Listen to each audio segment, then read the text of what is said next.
बिस्मिल्लाहिर्रहमानिर्रहीम, अस्सलाम वालेकुम जी, सुबह बखैर। आप देख रहे हैं प्रोग्राम जिसे हम कहते हैं गुड मॉर्निंग पब्लिक। एक नया दिन, नई सोच और नई सुबह के साथ मैं हूं आपकी स्क्रीन पे सोहा अफजल। चूँकि आज जुम्मे का दिन है तो गुड मॉर्निंग पब्लिक के इस प्लेटफॉर्म से और मेरी पूरी टीम की तरफ से आपको आज का दिन बहुत बहुत बहुत मुबारक हो। और अगर हम वीकेंड की बात करें, ऑब्वियसली पूरा हफ्ता हम बहुत मसरूफ़ रहते हैं। और अगर मैं मसरूफ़ रहने की बात करूँ तो मसरूफ़ ज़िंदगी अल्लाह की बहुत बड़ी नेमत होती है, क्योंकि आप बहुत सारी चीज़ों से बच जाते हैं। खाली दिमाग शैतान का घर होता है। और हमसे ज़्यादा मसरूफ़ आपको पता है हरमीत पाजी वीकेंड्स पे होते हैं, यूजुअली अपने शहर से बाहर जाते हैं। तो इस दफ़ा उनके वीकेंड पे क्या प्लान है वो जानने के लिए हम भी लाहौर से इस्लामाबाद चलते हैं, यानी हम भी अपने शहर से दूसरे शहर यानी शहर इक़्तिदार चलते हैं। जानते हैं उनसे कि मियाँ मोहम्मद नवाज शरीफ पहले इस्लामाबाद आएंगे तो उनकी तैयारी कैसी है इस हवाले से। कैसे हैं आप हरमीत? अस्सलाम वालेकुम, गुड मॉर्निंग। जी वालेकुम सलाम, सत श्री अकाल, गुड मॉर्निंग। वैसे तो आपने दोस्त बात की, वीकेंड आता है, अगर प्लान ना भी हो तो प्लान अचानक बन जाता है।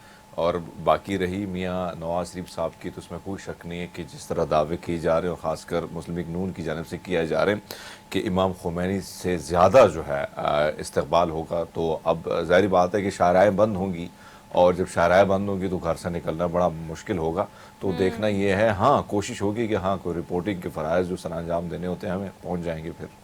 बस ठीक है, तैयारी आपकी भी, मुस्लिम लीग नून की भी, शहर इक़्तिदार की भी, लाहौर की भी और बाकी दीगर सियासी जमातें जो हैं वो भी ये देखना चाहती हैं कि एक लंबे अरसे के बाद जब मियां मोहम्मद नवाज शरीफ वापस आएंगे तो सियासत की डायनामिक्स जो है वो कितनी ज़्यादा चेंज हो जाती हैं। बट ऑल दो वी आर वेटिंग फॉर, और इसमें कोई दो राय नहीं है कि उसके बाद हमारे पॉलिटिकल शोज़ हो, हमारे गुड मॉर्निंग पब्लिक के शोज़ हो या हमारी न्यूज़ हो, अब एक ही शख्स के इर्द गिर्द घूमेंगे और आपको ये चीज़ें जो हैं वो सोशल मीडिया पर, आपको मेन स्ट्रीम मीडिया पर हर जगह नजर आएंगी। तो आप भी खूब इंजॉय कीजिएगा, बिकॉज ओवर द वीकेंड मुझे लगता है कि आप काफ़ी मसरूफ़ रहेंगे टू सी ऑल दिस, कि इस्तकबाल कैसे हुआ है और उसके बाद की जो है वो चीज़ें किस तरह से सामने आ रही हैं। बट ऑल दो हमने भी अपने पॉलिटिकल सेगमेंट में इसको डिटेल में डिस्कस करना है। प्रोग्राम में आगे बढ़ते हैं, प्रोग्राम का बाकायदा आगाज़ कर लेते हैं। होपफुली कि आपके आज के दिन का आगाज़ बेहतरीन अंदाज में होगा। वो इसलिए क्योंकि अगर आज का दिन अच्छा गुजरेगा तो वीकेंड भी अच्छा गुजरेगा। और अपनी ज़िंदगी को, वीकेंड को और आज के दिन को अच्छा बनाने के लिए you have to wake up early in the morning. तो उठ जाए जनाब, उठ जाए। देख लें गुड मॉर्निंग पब्लिक के प्लेटफॉर्म से आपको पता है कि आज हम आपसे 2 घंटे का जो रन डाउन शेयर करते हैं उसमें कौन कौन सी ऐसी स्टोरीज होती हैं जो कि आपको इंस्पायर करती हैं, कौन सी ऐसी स्टोरी जो कि आपको इंकरेज करती है और समटाइम आप डिस्करेज भी हो जाते हैं। लेकिन ऑब्वियसली हमने हर चीज़, हर पर्सपेक्टिव से उस माशरे में, इक्तिसादी हो, माशरती हो, सियासी हो या फिर आप माशी सूरत हाल हो, हर चीज़ पर तबसरा तो करना बनता है। तो प्रोग्राम में हम टॉप स्टोरीज़ की तरफ चलते हैं। टॉप स्टोरीज़ में टॉप ऑफ दी ऑल आपको पता है कि सबसे पहले हम आपको बताते हैं कि दुनिया में कहाँ पर अजीबो गरीब चीज़ें हो रही हैं, किसने कौन सा रिकॉर्ड कराची में बना लिया और उसके बाद कोयटा, इसके अलावा दीगर ममालिक जो हैं वो कहाँ पर किस उम्र रसीदा ने कोई कौन सा रिकॉर्ड बना लिया। ये सारी खबरें जो हैं हमारे इस सेगमेंट का हिस्सा होती है जिसे हम कहते हैं daily dose of good morning public. तो इसको प्रोग्राम का हिस्सा बनाएंगे, यानी डेली डोज आपको देंगे आज का फ्राइडे डोज। आगे बढ़ेंगे, ऑब्वियसली हम नवाज शरीफ की वापसी पर बात करेंगे।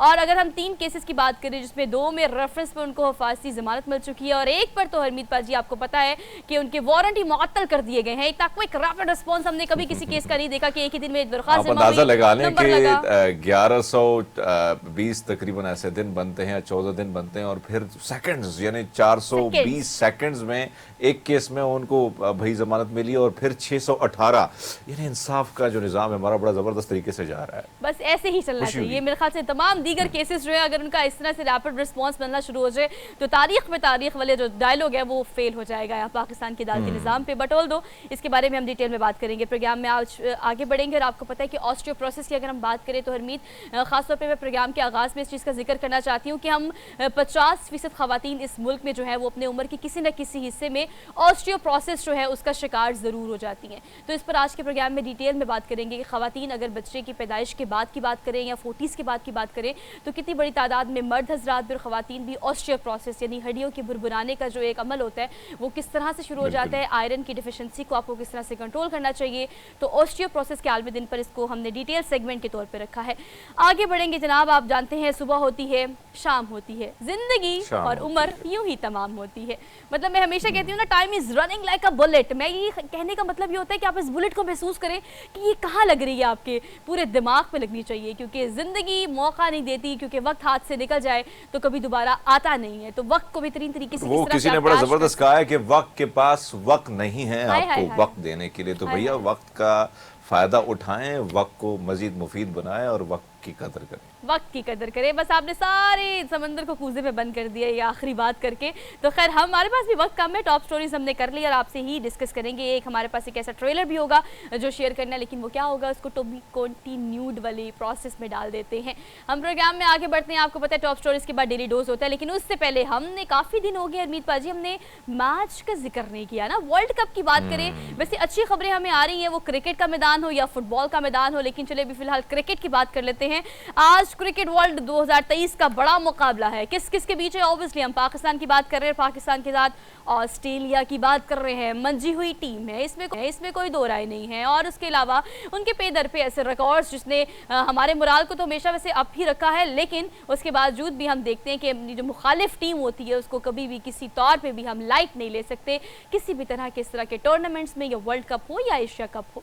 तो आज ऑस्ट्रेलिया और पाकिस्तान, वैसे सोहा एक चीज तो है, इसमें कोई शक नहीं है कि कहीं ना कहीं 2 मैच जिस तरीके से हमने जीते थे और फिर जो हिंदुस्तान भारत के साथ हमारा मुकाबला था उसने कहीं ना कहीं बहुत मायूसी जो है हमारे शायकीन क्रिकेट में तो पाई जाती है, इसमें कोई शक नहीं है। लेकिन आपकी बात दुरुस्त है कि ऑस्ट्रेलिया की अगर बात की जा रही तो ऑस्ट्रेलिया की परफॉर्मेंस हमें इस बार कोई अच्छी नहीं लग रही है, क्योंकि सामने है कि जिस तरह वो उतरे हैं भारत की सरजमीन पर और वहाँ पे वो उनके लिए कोई नेक शगुन साबित नहीं हुआ। लेकिन बहरहाल पाकिस्तान की टीम के लिए जो है बेस्ट ऑफ लक हम कह सकते हैं। बस ये नेक तमन्नाओं का और नेक ख्वाहिशात का इजहार जो हम करते हैं, हम आपको कहते हैं कि बेस्ट ऑफ लक भाई, आप भरपूर अंदाज में खेलें। और ऑस्ट्रेलिया की टीम ने जैसे पिछले माजी में हमने बहुत सारे रिकॉर्ड्स और उनकी टीम को बड़ा पॉलिश होते देखा, ऑल दो आप बिल्कुल ठीक कह रहे हैं कि कुछ शगुन जो है वो फिलहाल अच्छे इंडिकेशंस नहीं है, लेकिन अपनी मुखालिफ टीम को किसी तौर पे भी हम जो है वो लाइट नहीं ले सकते। तो आप लाइट ना ले, ब्राइट करें अपना भी और पाकिस्तान की क्रिकेट का फ्यूचर भी।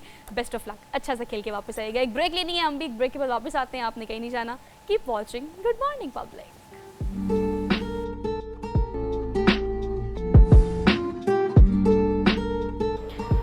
Welcome back after the break. So we were live, अभी आप लाइव देख रहे थे। ऑब्वियसली अगर हम सुबह की बात करें तो हरमीत हमारा शो इस वैक्यूम में होता है, इस टाइम पीरियड में होता है कि लाइव हैपनिंग बहुत सारी हो रही होती है, तो बहुत सारे आप इस तरह की पॉलिटिकल पर्सनालिटीज़ को लाइव देखते हैं। सो हम लाइव थे, लेकिन चले प्रोग्राम को यहीं से कंटिन्यू करते हैं। और आपको पता है कि हमारा आज का डेली डोज मतलब डोज थोड़ा लेट हो गया, तो मेरे ख्याल से आज जुम्मे का दिन भी है, ज़रा स्लो डे भी है, और आपको पता है जुम्मे से पहले लोग ज़्यादा उठते भी नहीं है, लेकिन आपको वेकअप कॉल देने के लिए प्रोग्राम में शामिल कर लेते हैं। आज का डोज यानी daily dose of good morning public programme का आगाज़ करेंगे, और आज के सेगमेंट का आगाज़ करेंगे इस एक ऐसे ड्रामेबाज शख्स से कि मैं कहती हूँ कि 1 2 3 नहीं, कोई 20 रेस्टोरेंट को एक ही चकमा देके कैसे रफू चक्कर हो गए जनाब। इनका तो मुझे समझ ही नहीं आया ना। तो इनकी तो शक्ल पे लिखा हुआ है, शक्ल दिखाएं जी इनकी फौरी तौर पर, बिकॉज इनकी शक्ल पे लिखा हुआ कि ये ड्रामेबाज आदमी है। खैर इसने किया क्या मैं आपको बताती हूँ। बिल की अदायगी से बचने के लिए 20 रेस्टोरेंट्स में हार्ट अटैक का एक ही ड्रामा करने वाला ये शख्स जो है वो अब फाइनली 21वें रेस्टोरेंट पे गिरफ्तार हो गया। अच्छा जी जनाब, आज जाते थे महंगी महंगी मशरूबात, महंगे महंगे खाने डिशेस ऑर्डर करते थे, और ऑर्डर करने के बाद जब बिल आता था तो बिल को देख के हार्ट अटैक नहीं करते थे, बल्कि हार्ट अटैक की एक्टिंग करते थे कि यार मेरी तबीयत खराब हो गई है, ओ माय गॉड अब मैं क्या करूँ। और उसी वक्त रेस्टोरेंट मालिकान जो है वो डर जाते थे कि बच्चे यार इसको तो फौरी तौर पर अस्पताल पहुँचाना चाहिए। लेकिन ये 50 साल के बाबा जी जो है बहुत लाल हुए हुए हैं खा पी के तो ये अब पकड़े गए हैं, अब गिरफ्तार हो गए हैं। आप अंदाजा लगा लें कि इतना इन्होंने पीछे चीजें खा ली हैं कि उसमें जो टमाटर है वो चेहरा भी बिल्कुल लाल टमाटरी हो गया है। हाँ, लेकिन मासूम से लग रहे हैं बिल्कुल, अंदाज इनका देखें और जिस तरीके से उन्होंने ड्रामे किए, और फिर 21 से 22 दफा आप अंदाजा करें कि आप कहीं ना कहीं जाके मासूमियत तो चेहरे पर बहुत है, लेकिन अंदर से वो क्या उसे कहते हैं हिंदुस्तानी मीडिया में कि षड्यंत्र रचाने वाला शख्स जो है वो आपको नजर आ रहा है। और ये षड्यंत्र रचाने वाला शख्स जो आकर गिरफ्तार होता है सिर्फ यही वजह है कि ड्रामेबाजी बहुत उन्होंने की, बहुत एक्टिंग कर ली। लेकिन आपको पता है कि सोहब ऐसे कैरेक्टर रियल लाइफ में बहुत ज्यादा हैं, आपको कहीं ना कहीं बहुत जगहों में नजर आएंगे, और बहुत सारी स्टोरीज जो है कहीं ना कहीं हमने बड़ी करीब से देखी है। बहरहाल टीवी शो है, कोई ना कोई गांव वाला देखेगा तो फिर कहेगा कि समझ भी जाएगा। बहरहाल ये चीजें अक्सर हम देखते हैं मुख्तलिफ इलाकों में लोग इस किस्म की एक्टिंग करते हैं। मैं ना आपको ये बताती हूँ कि ये आलू मियाँ पकड़े कैसे गए हैं। ये पकड़े ऐसे गए हैं कि आपको पता है 21वें रेस्टोरेंट का जो मालिक था उसने देखा कि ये जो है वो हर रेस्टोरेंट में इस तरह से करता है, तो उसने पहले ही वीडियो फिट कर दी, मोबाइल फिट कर दिया, अभी सोशल मीडिया का जमाना है, उसने इसकी सारी एक्टिंग रिकॉर्ड की और फिर ये वीडियो और पिक्चर बना के जो बाकी रेस्टोरेंट मालिकान को भेजी। क्या ये शख्स ने यहीं पे यहाँ पर ऐसी ही हरकत की है? तो सब ने हाथ उठा के कहा यस सर हमारे साथ भी यही हुआ है, इसने ऐसे ही किया हमारे साथ भी। तो बस फिर उसके बाद जनाब पकड़े गए और अब ये गिरफ्तार हैं। तो अब जेल के अंदर जो खाना मिलेगा वही खाना पड़ेगा। तो इससे अच्छा है कि बंदा कम ऑर्डर करे, कम बिल लाए, वो पे करे और पे करके बंदा अपने घर जाए। तो बिला वजह आपको एक्टिंग करने की ज़रूरत नहीं है, आप कितने टॉम क्रूज। आगे बढ़ते हैं, अगली खबर पर चलते हैं। अगली खबर हमने आपको देनी है बलूचिस्तान से। अगर हम कोयटा की बात करें और ऐसे इलाकों की बात करें तो यकीनन हम जब टेक्नोलॉजी की बात करते हैं, लेकिन बहुत सारे इलाके ऐसे हैं जहाँ पर आज भी ज़माने क़दीम से कुछ रवायात ऐसी चलती आ रही है जिसके थ्रू बहुत सारी चीज़ों की प्रोडक्शन होती है। आप जोशी की अगर मैं बात करूँ, जैसे कि नाम से आपको पता है, इस बात का अंदाज़ा हो रहा होगा कि पानी जो है उसको गर्म करके जोश दिला के जो है वो एक किशमिश तैयार की जाती है। किशमिश किससे तैयार की जाती है? अंगूरों से तैयार की जाती है। जो आप बड़े पैमाने पे देख रहे हैं कि पहले अंगूर के गुच्छे जो हैं उनको अलग किया जाता है, उनके दाने अलग किए जाते हैं, उसके बाद इसको साफ़ पानी से धोया जाता है और उसके बाद कास्टिक केमिकल मिला के जो है पानी में आप जोशी के प्रोसेस के तहत जो है वो इनको रखा जाता है और उसके बाद फिर खुले आसमान के नीचे एक बड़े पैमाने पर इसको सूखने के लिए रख दिया जाता है और उसके बाद ये अंगूर किशमिश में बदल जाते हैं। और ये तरीक़ाकार जो है हरमीत, ये अफ़गानिस्तान से ड्राइव होकर यहाँ पहुँचा है।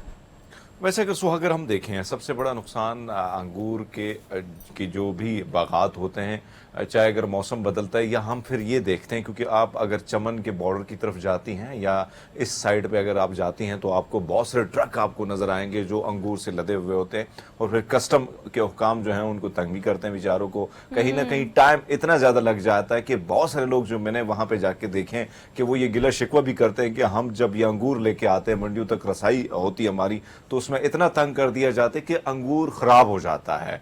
तो फिर उसके बाद मेरे ख्याल में ये जो प्रोसीजर है ये हम अफगानिस्तान में भी देखते हैं। फिर अगर हम चमन की बात करें, बलूचिस्तान के मुख्तलिफ इलाकों की बात करें, सर्दियाँ जब भी आती हैं अंगूर की फसलें जो हैं वो तैयार हो जाती है और सर्द इलाकों में ज़्यादा अंगूर के बागात आपको देखने को मिलते हैं। तो यही वजह है कि लोग जो हैं तरजीहात तो में इसको शामिल भी कर लेते हैं कि हाँ अंगूर के मसाइल बहुत हैं, मंडी तक रसाई भी बड़ी मुश्किल है, तो बेटर है कि इसको ड्राई करके, और ड्राई करने की सूरत में किशमिश की सूरत में ये फिर महंगे भी मिलते हैं। लेकिन बहरहाल चाहे वो काबुल का अंगूर हो या बलूचिस्तान के बागात का, रसीला बहुत होता है। और ये अंगूर का गिला तो हरमीत बाजी को चौथी दफ़ा आपको पता है गुड मॉर्निंग पब्लिक में भी कर चुके हैं कि अंगूर का टेस्ट वो नहीं है जो पहले हुआ करता था। खैर, लेकिन ये हम किशमिश की बात कर रहे हैं तो ये बात वाकई ठीक है कि बहुत सारी प्रोडक्शन और नाकिस इस वक्त सूरत हाल और खाद जो है और फिर ज़रख़ेज़ ज़मीन जो हमारे पास मौजूद है, इस वक्त माहौल साजगार ना होने की वजह से बहुत सारी चीज़ों की प्रोडक्शन चूँकि नहीं हो पाती, तो फिर ये तरीक़ाकार इस्तेमाल करके चीज़ों को जो है वो प्रोसेस किया जाता है और उसके बाद फिर मार्केट्स में लेके आते हैं और चीज़ों की कमी जो है डिमांड सप्लाई को इस तरह से ही कंट्रोल किया जाता है, इस तरीक़े कार के थ्रू। आगे बढ़ते हैं, अगली खबर पे चलते हैं। जब एक इदारा काम नहीं करता ना तो उसको ताला लगा देना चाहिए, लेकिन ताला कौन लगाएगा मैं बताती हूँ। एक खातून से आपकी मुलाकात कराती हूँ जो कि पुलिस स्टेशन पहुंची और पुलिस स्टेशन के मेन गेट पे उसने ताला लगा दिया। अब उसने ताला क्यों लगाया? उसने कहा अगर काम नहीं करना तो बाबू घर जाए ना, आप यहाँ पे क्या कर रहे हैं? हम ताला लगाए, या तो अंदर बंद हो जाए या फिर अपने घरों को चले जाएं। खातून ने पुलिस स्टेशन को ताला लगा दिया। भारत जो है वहाँ से ये खबर है। इस खातून ने एक अपार्टमेंट खरीदा और मालिक मकान को कुछ एडवांस के तौर पे 5 लाख दे दिया, 5-6 लाख दे दिया।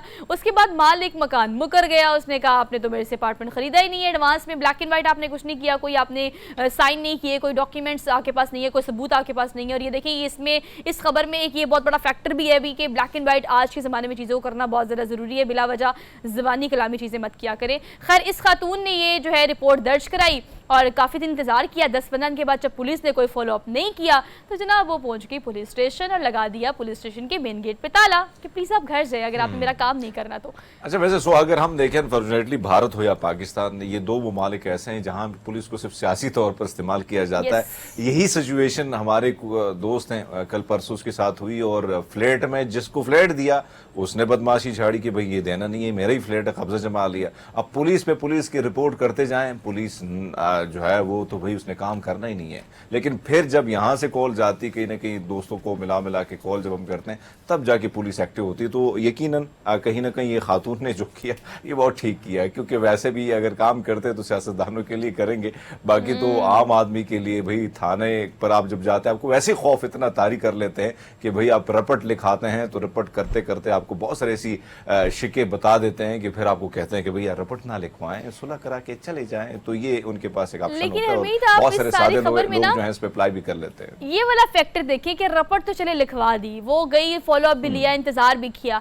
आप ये देखिए कि अवाम कितनी बाशऊर हो गई है ना, वो भारत से उनका ताल्लुक हो या पाकिस्तान से हो या किसी भी दीगर ममालिक से हो, अब सोशल मीडिया पे बड़ा ये वीडियो सर्कुलेट कर रही है। जितने लोग देख रहे हैं वो तनकीद भी कर रहे हैं और बहुत सारे तबसरे भी कर रहे हैं कॉमेंट सेक्शन पे। तो अब इस चीज़ को देखें कि अब खवातीन हो और आपका ताल्लुक किसी भी मुल्क से हो, आप सोशल मीडिया का इस्तेमाल करके आप बताते हैं कि आपको वेकअप कॉल की ज़रूरत है, कोई कंसर्न डिपार्टमेंट्स जो हैं भी आपने भी अपना काम करना है और बड़ा क्विकली करना है। तो अब जो आवाम है ना वो बड़ी समझदार होगी, उनको पता है कौन सा प्लेटफॉर्म किस तरह से यूटिलाइज़ करना है। तो ये खातून मेरे ख्याल से अब तो या तो मालिक मकान को भी पकड़ा जाएगा या मेरे ख्याल से पुलिस स्टेशन में यहाँ इस तरह से ताला लगाने के बाद अब कोई एक्शन लिया जा सकता है। तो आवाम को अपना काम कराना आता है। आगे बढ़ते हैं, अगली खबर पर चलते हैं। अगली खबर हमने आपको देनी है अमरीकी तारीख की ऐसी अहम यादगार तरीन एक मूवी, जिसको पता नहीं, आप शायद 90s की बात कर रही हूँ, मतलब 1900 की बात कर रही हूँ मैं। उस ज़माने में एक नावल पर बनने वाली एक मूवी जिसमें ये शूज़ जो हैं वो इस्तेमाल हुए हैं और ये जूते जो हैं उस वक्त इस शख्स ने चुरा लिए, जो कि आज 76 साल का हो गया है। मतलब तारीख की अगर मैं बात करूँ तो एक लंबे अरसा 20 साल के बाद इस शख्स को हरमीत ये रियलाइज़ हुआ कि जूते जो इसने चुराए हैं, जब ये बेचने के लिए मार्केट गया तो इसने सोचा कि इसके ऊपर ये बड़े कीमती पत्थर लगे हुए हैं। लेकिन आपको पता है कि उस वक्त क्या हुआ, जब ये बेचने के लिए गया तो ही केम टू रियलाइज़ कि नहीं, ये कीमती पत्थर नहीं है, ये बस कुछ क्रिस्टल्स हैं जो इसके ऊपर लगे हुए हैं। और 20 साल बाद इसको ये रियलाइज़ हुआ कि मुझे पुलिस के आगे सरेंडर कर देना चाहिए। तो अदालत के सामने पहुंच के इन्होंने सरेंडर कर दिया और कहा कि ये जूते मैंने चुराए हैं और उस वक्त मैंने हथौड़े से शीशा तोड़ के म्यूज़ियम से इस जूते को चुरा लिया था। और इस जूते की कदर कीमत का अंदाज़ा सिर्फ उन लोगों को है, मतलब उस वक्त इसकी कीमत जो है वो $10 लाख थी और हरमीत आज के ज़माने में $35 लाख है सिर्फ इन जूतों की कीमत, सिर्फ इसकी तारीखी। इसमें कोई शक नहीं है सुहा कि हमने देखा है कि बहुत सारी फिल्में, बहुत सारे कैरेक्टर इतने यादगार रहे हैं कि उन्होंने जो लिबास ज़ेबतन किया, जो शूज़ पहने हैं, उसके बाद कहीं ना कहीं उसकी जो नीलामी हुई, और नीलामी जब हुई तो डॉलर्स में हुई, और डॉलर फिर कहीं ना कहीं हमने ये भी देखा कि वो डॉलर जो है इंसानियत के लिए, खिदमत खल्क के लिए हमने देखा कि वो इस्तेमाल हुए। लेकिन यहाँ पे चोर की ईमानदारी को देखें कि कम से कम ज़मीर जागा तो 20 साल बाद, वरना यहाँ पे हमारे यहाँ तो बड़े बड़े की ज़मीर जागते ही नहीं है। देर आए दुरुस्त आए, ज़मीर जागा तो सही ना। तो ये बात ज़रूरी है बहुत कि मरने से पहले अगर आप इस चीज़ को कैलकुलेट करना शुरू कर दें कि आपने कौन सा कांड कहाँ पे किया और उसको आपने किस तरह से करेक्ट करना है, तो मेरे ख्याल से ये बहुत ज़्यादा ज़रूरी अमल है। तो खुद एहतसाबी करते ना करें, ये बड़ा अच्छा प्रोसेस है, आपको फ़ायदा देगा। So we are done with our daily dose for today. एक क्विक सी ब्रेक लेनी, वापस आते हैं, पॉलिटिकल सेगमेंट को डिटेल में करेंगे। आपने कहीं नहीं जाना, हमारे साथ रहना।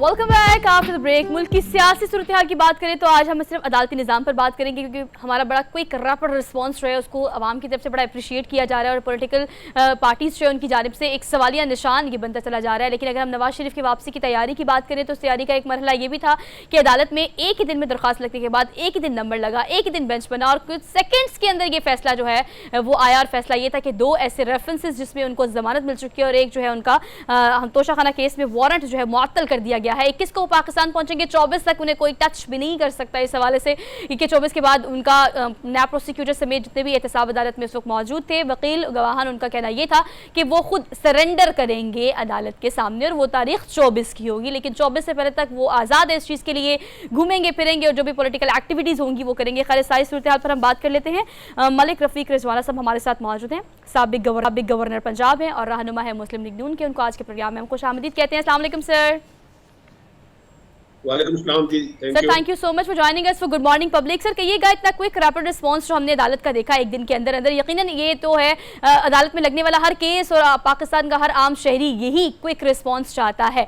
लेकिन इस सारी सूरत हाल पर आप क्या कहेंगे इस जो अभी हमने अदालत में देखा सारा निज़ाम?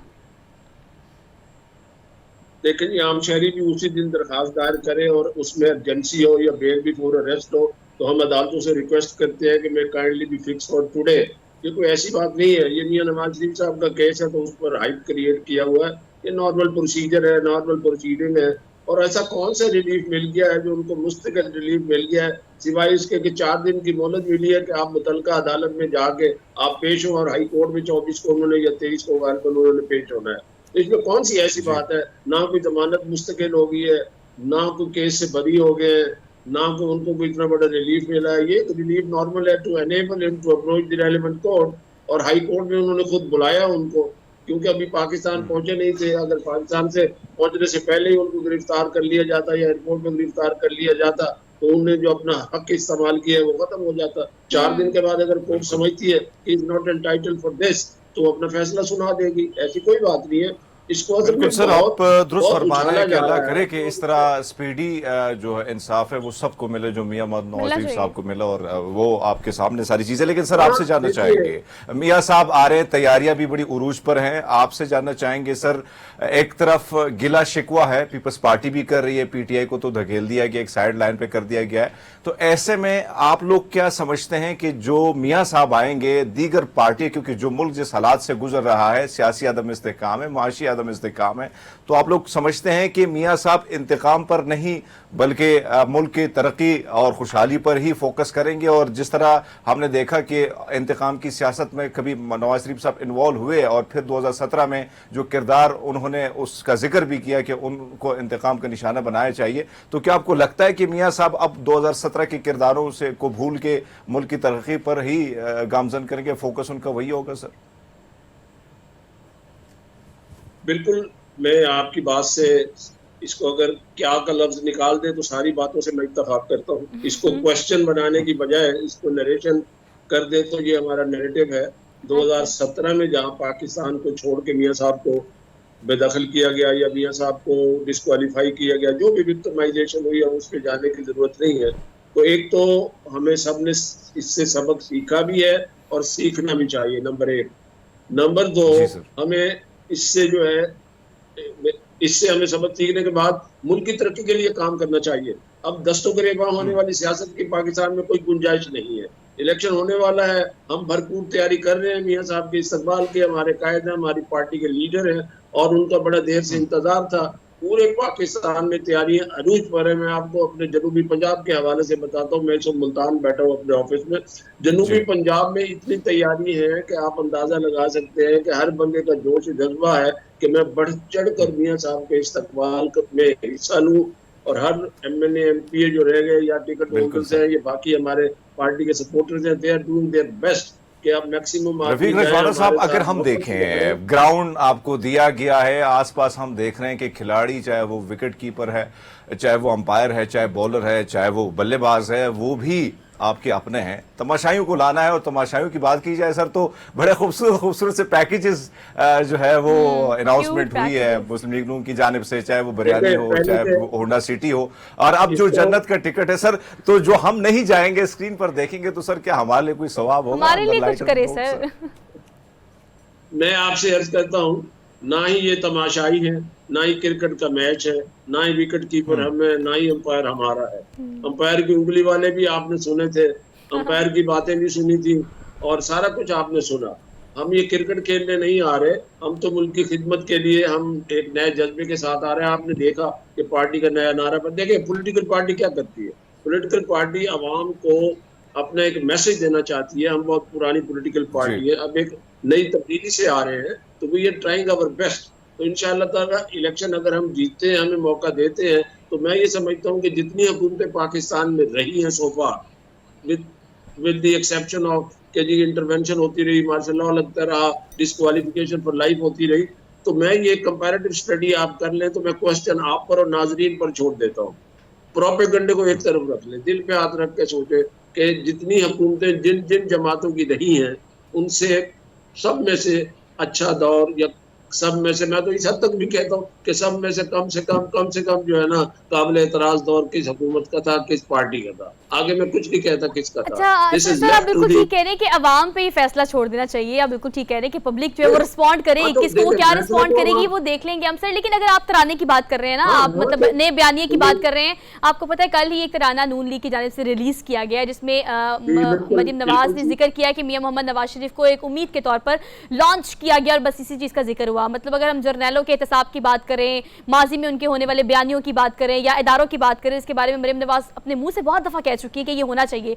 अब उन बयानियों को पीछे रख के सिर्फ इस बयानिए पर किस तरह से मुस्लिम लीग नून ड्राइव करेगी इंतखाबात को, कि किस किस्म की किरण, उम्मीद की किरण जो है वो मियां मोहम्मद नवाज शरीफ बन के वापस आ रहे हैं? देखिए, एडमिटेडली मियां Nawaz Sharif is the popular leader, admittedly हमारी पीएमएलएन बहुत बड़ी जमात है, एडमिटेडली कम से कम पंजाब में हमारा होल्ड है। अब तो सारे केपी के, एजे के, किट अपना बलोचिस्तान, सिंध सब जगह से काफिले आ रहे हैं। नंबर एक। नंबर दो, ये बात ये हमारा एक बयानिया है, हमने बदलते हुए तकाज़ों के मुताबिक एक बयानिया बनाया है। बदलते हुए तकाज़ों के मुताबिक हमने एक तराना बनाया है। तो अवाम को मोटिवेट करने के लिए आप ये देखते हैं, जितनी भी कंपनी अपनी प्रोडक्ट बेचती है, मार्केटिंग करती है, तो कभी नए स्लोगन से आती है, कभी नई बात से आती है, मगर पाकिस्तान का एक स्लोगन है कि पाकिस्तान की तरक्की होनी चाहिए, पाकिस्तान की इकोनॉमी को बूस्ट मिलना चाहिए, बेरोजगारी खत्म होनी चाहिए। हम तो दावे नहीं कर रहे हैं, हम तो अपने एक बयानिया दे रहे हैं और हम अपने एक मिशन बता रहे हैं, हम अपने एक प्रोग्राम बता रहे हैं। लेट द पीपल डिसाइड कि हम पसंद करते हैं किसी और को कहते हैं। रफीक साहब, अगर हम देखें पीपल्स पार्टी आपकी इत्तेहादी रही है, आपके साथ एक प्लेट में खाया, और अब देखें बयान अगर उनके देखें तो मुख्तलिफ है, लेकिन ऐसे में सर आप लोग अब बात करें पाकिस्तानियत की, पाकिस्तान को खुशहाल बनाने की, और इस अज़ब से मियां मोहम्मद नवाज शरीफ साहब आ रहे हैं, इंशाल्लाह कल पहुंच जाएंगे। सर क्या लगता है, क्या ये मुफाहमत की सियासत अब पीटीआई के साथ भी होगी? जो हमने माजी में देखा, नवाज शरीफ साहब के साथ जो कुछ हुआ हम उसके भी खिलाफ थे, आज जो इमरान खान के साथ हो रहा है उसके भी खिलाफ हैं। क्या आपको नहीं लगता कि इन चीजों से निकलकर एक नई राह इख्तियार कर लेनी चाहिए तमाम तर सियासी जमातों को? देखिए, इन प्रिंसिपल तो आपसे कोई इख्तलाफ नहीं है, मगर जब इस तरह की मुफाहमत की बात होती है तो पार्टीज का, फरीकैन का कंडक्ट देखा जाता है। मैं समझता हूँ कि खान साहब को बड़े मौके मिले पार्लियामेंट में, जब मियां शहबाज शरीफ साहब लीडर ऑफ द अपोजिशन थे, उन्होंने खुद कहा कि आइए हम हाथ बढ़ाते हैं, मिसाल के मईशत कर लेते हैं। आपको याद होगा कि जिस बात से खान साहब ने शुरू किया कि ये चोर है, मैं हाथ नहीं मिलाऊंगा, वहीं पे खड़े हैं, उससे मुल्क को नुकसान हुआ है। इमरान खान साहब को कोई फायदा नहीं हुआ। इमरान खान साहब की जिद से इस मुल्क को क्या नुकसान हुआ? अगर इमरान खान साहब पार्लियामेंट में रह जाते, लीडर ऑफ द अपोजिशन बैठे रहते, बड़ा स्मूथली इलेक्शन हो जाता, दोबारा आते तो दोबारा बेशक हुकूमत कर लेते। मैं इस बात पे नहीं कहता कि हुकूमत करना कोई हमारा ही हक है, हम तो एक पोलिटिकल पार्टी है, लोगों ने फैसला करना है।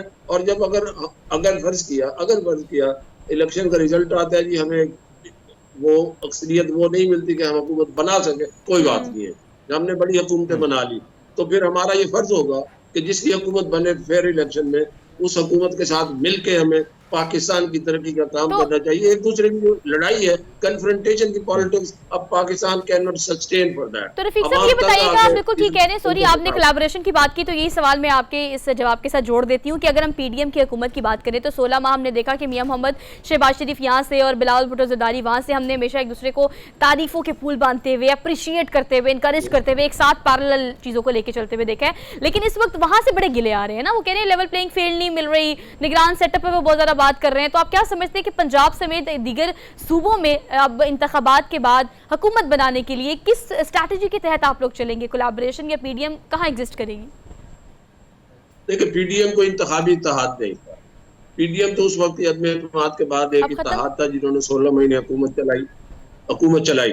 अब बात ये है कि पंजाब जो है ये इतना एक बड़ा सूबा है और इसकी इतनी सीटें हैं कि सियासत का महवर जो है पंजाब ज्यादा रहता है, तो पूरा मुल्क सियासत का महवर है। तो जब पंजाब की सियासत जब इस तरह से गर्म होती है तो साफ जाहिर है पीपल्स पार्टी ने अपनी पॉलिटिकल माइलेज लेनी है। अब देखना यह है कि पॉलिटिकल माइलेज लेने के लिए मौक़िफ़ क्या इख्तियार किया जाता है। लेवल साहब अगर हम देखें, इसमें कोई शक नहीं है 2017 के हवाले से जितने भी मुस्लिम लीग नून के हमारे काबिल एहतराम दोस्त आते हैं वो बातें बड़ी की जाती है। इस तरह अगर हम देखें 2000 जो मुशर्रफ का दौर था उसको भी बड़ा सुनहरा दौर कहा जाता है। लेकिन बहरहाल हम आते हैं आज के जो हालात हैं, जो पीडीएम ने जो हालात किए और मियां शहबाज शरीफ ने, वो सबके सामने है। आटा कहां से कहां पहुंचा, पेट्रोल कहां से कहां पहुंचा, डॉलर कहां पहुंचा। अब इन सारी सूरत हाल में आपको कितने मुतमईन है कि अवाम को आप लोग कायल कर पाएंगे, कम से कम जो नया बयानिया आप लॉन्च कर रहे हैं और कहीं ना कहीं नवाज शरीफ साहब इस जो आ रहे हैं और जिस मिशन के तौर पर आ रहे हैं उसमें कामयाबी हासिल कर लें? ब्रीफली आंसर कीजिएगा। देखें, we have to give a hope to the people, to the nation, और उससे that will be backed by our past performance. जितनी भी है उसको मैं अवाम पर, नाजरीन पर, आप लोगों पे छोड़ता हूँ, उसको अप्रिशिएट करें या उसको क्रिटिसाइज करें। तो उस बयानिए की सपोर्ट जो है हमें पास देता है और हमने जो फ्यूचरिस्टिक काम किए थे वो हमारी सपोर्ट है। और बयानिया जो है, बयानिया लेके अवाम में जाना है। अब रही बात आपकी महंगाई की और पाकिस्तान के माशी हालात की, हाँ किसी जी। के पास अल्लाह दीन का जी, जी, चराग जी। नहीं है कि आते ही रगड़ेंगे और मुल्क के हालात ठीक लेकिन हो सर एक जाएंगे। बात आपकी बिल्कुल जब ठीक तक है हम कि अवाम पर रियलिस्टिक छोड़ देते हैं। अप्रोच मलिक रफीक रिजवाना साहब हमारे साथ मौजूद थे, साबिक गवर्नर। उनका कहना ये था अवाम पर छोड़ता हूँ, यानी मैं पब्लिक पे छोड़ता हूँ, तो ये लेट देम डू वाली पॉलिसी या जज बाय योरसेल्फ, तो अवाम, वो केपी के हो, पंजाब हो या सिंध हो, ये तमाम सूबे वो सूबे जिसकी अवाम ने ही फैसला करना है, तो इंतखाब बहुत सोच समझ के कीजिएगा। एक ब्रेक लेनी है, वापस आते हैं एक ब्रेक के बाद, हमारे साथ रहिएगा।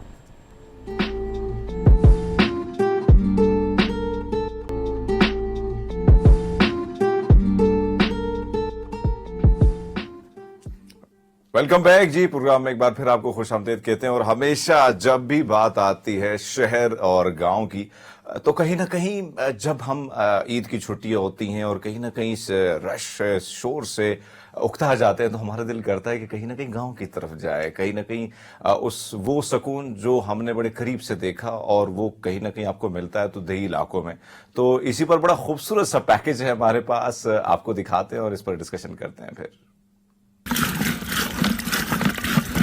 दौरे जदीद में भी शहरी की निस्बत देहाती जिंदगी ज्यादा पुरसकून होती है। गाँव के माहौल में खाने पीने की अशिया बहुत ज्यादा खालिस, सस्ती और म्यारी भी होती है। देहात के कच्चे मकान लहलहाते खेतों का मंजर भी खूबसूरती की मिसाल है, जबकि देहात की आलूदगी से पाक खुली फिजा भी जहनी सुकून का सबब है। शहरों में अगर जिंदगी की तमाम तर सहूलियात मौजूद होने के बावजूद भी इसकी निस्बत देहातों में रहने वाले लोग शहरियों के मुकाबले में ज्यादा पुरसकून और सेहतमंद जिंदगी गुजारते हैं।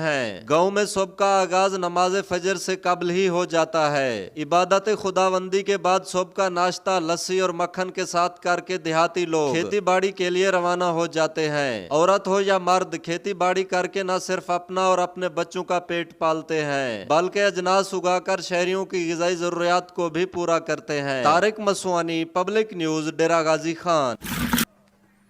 बिल्कुल, आपने पैकेज देखा, बड़े मजे का पैकेज है। और मैं हमेशा ये बात करते रहता हूँ कि कहीं ना कहीं शहर, क्योंकि जाहिर बात है यहाँ की जिंदगी काफी मुख्तलिफ है, बहुत सारे मसाइल और फिर मसाइल के साथ साथ आपको वसाइल की बड़ी जरूरत पड़ती है। तो जब आप गांव में होते हैं, क्योंकि मैं भी इलाका, मेरा दही इलाका है, तो आप जब सुबह सवेरे उठते हैं और फिर हम देखते हैं कि बहुत सारे लोग खेती बाड़ी के लिए सुबह सुबह के वक्त चले जाते हैं। कहीं ना कहीं जो है बहुत सारे ऐसे काम, क्योंकि देही इलाका है, सुबह के वक्त दूर दूर दराज इलाकों से लोग आते हैं इस कस्बे की ओर, और कस्बे से बहुत सारी चीजें वो खरीद करके वापस अपने घरों की तरफ लौट जाते हैं। लेकिन इसमें कोई शक नहीं कि आपका खुराक, जो आपकी जो खुराक है या आपकी जो तर्ज जिंदगी है, वो बड़ी सिंपल होती है। भाई लस्सी है और आजकल तो सरसों का साग भी मार्केट में आ गया है, और कहीं ना कहीं गांव में बहुत सारी ऐसी चीजें, और उसके साथ साथ आप दोपहर का खाना हो या रात का। और एक और चीज जो आजकल हम देखते हैं कि बहुत सारे डॉक्टर साहबान जो है वो ये मशवरा देते आ रहे हैं कि खाना जो है हमने क्या करते हैं, रात का आधी रात तकरीबन 10 बजे 11 बजे हम जो है डिनर करते हैं। होना ये चाहिए कि शाम के वक्त आपने खाना खा लिया, मगरिब की नमाज होती है और फिर 8 बजे के दरमियान आप नमाज करने के बाद आप चले जाते हैं या सो जाते हैं, तो सुबह सवेरे आपकी आंख भी खुलती है। लेकिन शहर की लाइफ काफी मुख्तलिफ है, और यही वजह होती है कि हम देखते हैं कि जब भी छुट्टियां आती हैं और बहुत सारे बच्चे इसी इंतजार में होते हैं, किसी के नान के, किसी के दाद के जो हैं वो होते हैं किसी और गांव में, देही इलाकों में, तो फिर वो छुट्टियों पर सैर सपाटे के लिए बड़े इंतजार में होते हैं। सोहा जो पैकेज अब हमने चलाया, बड़े मजे का पैकेज था, और इसमें देही इलाके, शहरी इलाके, और कहीं ना कहीं बहुत ज्यादा फर्क भी वाजे है। और अभी भी आप जाएं बहुत से इलाकों में, तो एक तो उम्र जो है वो काफी दराज होती है गांव के लोगों की, और बड़े चाको चौबन आपको बड़े एक्टिव नजर आते हैं आपको मुकाबले में शहरी हरमीत। दो लोगों की बात बहुत ज्यादा की जाती है हमेशा, आप अपने पहाड़ी इलाकों में रहने वाले उन लोगों की बात करते हैं खास तौर पे जो कि पहाड़ ऐसे ऐसे करके चढ़ जाते हैं, और दूसरा वो लोग जो गांव के इन ऐसे घरों में रहते हैं जो कि मिट्टी के और गारे के बने होते हैं। मुझे लगता है कि अब एक ऐसा टाइम आ गया है कि हमें स्कूल की ट्रिप्स करानी चाहिए। और यकीन करें, जब आप बच्चों से बात करते हो ना कि आपका गाँव कौन सा है, और आप इतनी एक्साइटमेंट का इजहार करते हो कि भी आपको पता है कि आपने इस गाँव में जाना है या आपका ताल्लुक इस गाँव से है, तो कोई अगर क्लास में एक बच्चा गांव से और बाकी सारे शहरी हो तो वो कहते नहीं हमें भी अपने गांव लेके जाओ ना। तो वो ट्यूबवेल का, वो सनसेट का, वो सनराइज का, वहाँ की लस्सी और उसको बनाने के बहुत सारे तरीके, और वहाँ पर मिट्टी के बर्तन में बनने वाला खाना, और सुबह सुबह उठ के आप जब परिंदों को चहचहाता देखते हैं, और फिर खेती बाड़ी करती हुई ख़वातीन और वहाँ के बच्चे, यकीनन वो ज़िंदगी बहुत सादा है, बहुत प्यारी है, लेकिन अब वो सिर्फ तस्वीर तक महदूद हो गई है। आप देखें ना कि हमें कैसा एक आजकल सोशल मीडिया पे एक दो पोस्ट चल रही हैं, आपने देखा होगा, अगर आप वो पोस्ट देखें तो उन गाँव की पिक्चर्स को देखकर एकदम से ना आप कंफ्यूज हो जाते हो कि ये ज़िंदगी अब हमें दोबारा से वहाँ देखने को शायद मुश्किल से ही मिले, क्योंकि वहाँ पर गांव में रहने वाले लोगों से अगर पूछा जाए तो आपको पता है वो ये कहते हैं कि नहीं हमें शहरी ज़िंदगी बहुत प्यारी है। हम शहर में रहने वाले लोगों से पूछा जाए तो वो कहते हैं कि नहीं हमने गाँव जाना है, क्योंकि वहाँ की पुरसुकून ज़िंदगी जो है, वहाँ के लोग जो आसाइशों के आदी नहीं है। एक चीज़ मैं जितना भी क्योंकि पंजाब या सिंध के बहुत सारे इलाके मैंने बड़े करीब से देखे, दे इलाके ज़्यादातर मैं वहाँ पे गया हूँ, या अपने खैबर पख्तूनख्वा के तो हैं ही हैं। एक चीज़ जो आपके पास टाइम है, यानी कहीं ना कहीं अब एक चीज़ है कि सोशल मीडिया का दौर तो आ गया है, लेकिन उसके बावजूद मैंने देखा है कि वही दोस्तों के साथ महफिलें, वही बुजुर्गों का सुबह हुजरे में बैठना, और कहीं ना कहीं किसी और दोस्त के घर से चाय, और वो भी गुड़ की चाय, वो आ जाना, ये महफिलें आज भी कहीं ना कहीं आपको देही इलाकों में मिलती हैं। और इसमें कोई शक नहीं है कि भाई हम बात करते हैं, ये जो कड़ा हमें नजर आता है, जो कड़ा पंजाबी में कहते हैं, और ये मट्टी का गड़ा जो है, इसमें मुझे याद है कि मेरी वालदा जो है इसमें कड़ी बनाती थी, और कड़ी बड़ी स्वादिष्ट होती है, बड़ी स्वादिष्ट कड़ी होती थी, और उसका अपना एक टेस्ट होता था। और अब हम देखते हैं कि जो शहरी बाबू हैं, शहरी के जो लोग हैं, वो भी अब क्या करते हैं, ये मिट्टी के जितने बर्तन हैं वो आपको नजर आते हैं, और लोग कोशिश करते हैं ऑर्गेनिक चीजों में ज्यादा खाने बनाने के, पकाने के। और जो बात आपने की, इसमें भी कोई शक नहीं कि कहीं ना कहीं दिल है कहता है कि चले जाएं शहर की ओर, फिर शहर की तरफ जब आ जाते हैं तो फिर कहते हैं, अब मेरे बहुत सारे ऐसे रिश्तेदार जो शहर की तरफ आते हैं वो कहते हैं नहीं नहीं नहीं वापस जाना है, अपने घर जाना है, वो इलाका मजे का है, सुकून है, दोस्त हैं, महफिलें हैं, सब कुछ। तो ये चीज जो हम जैसे लोग आते हैं शहर की ओर मिस बहुत करते हैं, लेकिन दोनों की ज़िंदगी अपने अपने तौर से देखो, अपने अपने ढंग से जियो तो काफ़ी मुख्तलिफ भी है। और कहीं ना कहीं देही इलाकों की हम बात इसलिए करते हैं कि तक मसाइल भी बहुत हैं, मसाइल के लिए वसाइल की ज़रूरत है, और वसाइल के लिए जदोजहद जो है वो दिन ब दिन वो तगोदू जो है हम करते रहते हैं, वो शहर में वो दौड़े आपको लगानी पड़ती है। इसकी मिसाल हम ऐसे दे सकते हैं कि जो चीज़ आपके प्रति आपको वही चाहिए होती है। जो अगर गाँव में रहने वाले लोगों की बात करें तो वो हमेशा ये कहते हैं कि नहीं शहर की सहल और आसान ज़िंदगी जो है हमें वो अट्रैक्ट करती है, और अगर हम शहरी लोगों की बात करें तो हम यहाँ से स्केप लेके हमारी कोशिश होती है कि आप पहाड़ी इलाकों में चले जाएं या गांव की एक सादा ज़िंदगी जो है उसको एंजॉय करने के लिए वहाँ जाएं। लेकिन वहाँ 1 से 2 दिन के बाद हमें ख्याल आता है कि नहीं, back to the life, back to the routine, back to city and back to दो ऑल दोज थिंग्स जो कि हमें ज़िंदगी में अब आदी हो गए हैं, जिस चीज़ की, जिन आसाइशों के हम आदी हो गए हैं। बट ऑल दो ज़िंदगी में सादगी को जगह देनी चाहिए, और अपने गांव के कल्चर को फ़रोग़ देने के लिए हमें भी कोशिश करनी चाहिए कि हम इस तरह की चीज़ों को जो है वो अपनी ऑन स्क्रीन भी इंडोर्स करें, और यही हमारे इस पैकेज का बेसिकली मकसद भी था। हमने एक ब्रेक लेनी है, वापस आते हैं एक ब्रेक के बाद, कीप वॉचिंग।